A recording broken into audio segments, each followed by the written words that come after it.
Hi அனைவருக்கும் வணக்கம். நான் உங்கள் ஆதிச்சுடர். நம்ம ஆதிரை கிராஃப்ட்ல இன்றைக்கு ஸ்ரீராமரின் திருவுருவ சிலைகள் பார்க்க போறோம். ரொம்ப அழகழகான சிலைகள். முதலாவது நீங்க பாத்தீங்கன்னா பால ராமர், ரொம்ப ரொம்ப அழகான ஒரு குட்டி வயசுல இருக்கக்கூடிய ராமரின் திருவுருவம் எவ்வளவு அழகா இருக்காருன்னு பாருங்க. அழகா ஒரு தாமரை மலரில் ஸ்ரீராமர் குழந்தை பருவத்தில் இருக்கக்கூடிய ஒரு திருவுருவ சிலை.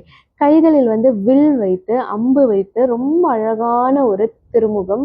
அந்த புன்னகை கண்டிப்பா உங்க எல்லாருக்குமே பிடிக்கும்னு நான் நம்புறேன். 5 inches ஹைட்ல இருக்கக்கூடிய ஒரு திருவுருவ சிலை. கண்டிப்பா இந்த சிலை ரொம்ப ரொம்ப புதியது. நீங்க முன்னாடி பார்த்திருக்க வாய்ப்பே இல்லை. ரொம்ப அழகா இருக்கு. யாருக்கெல்லாம் ஸ்ரீராமர் பிடிக்குமோ அவருடைய பக்தர்களோ கண்டிப்பா இந்த சிலை உங்க வீட்டுல நீங்க வைக்கணும்.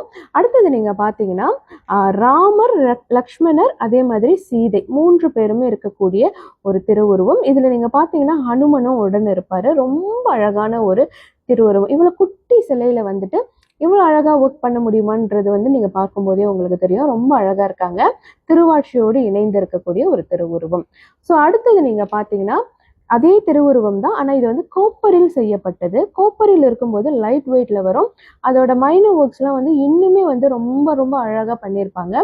ஸோ நீங்க பார்க்கலாம். அதே சிலை தான் லக்ஷ்மணர், ஸ்ரீராமர், அதே மாதிரி சீதையுடன் இருக்கக்கூடிய ஒரு திருவுருவ சிலை. ஸோ இது நீங்க கார் டேஷ்போர்ட்ல கூட தாராளமா வைக்கலாம். ஏன்னா லைட் வெயிட் தான், ரொம்ப அழகா இருக்கும்.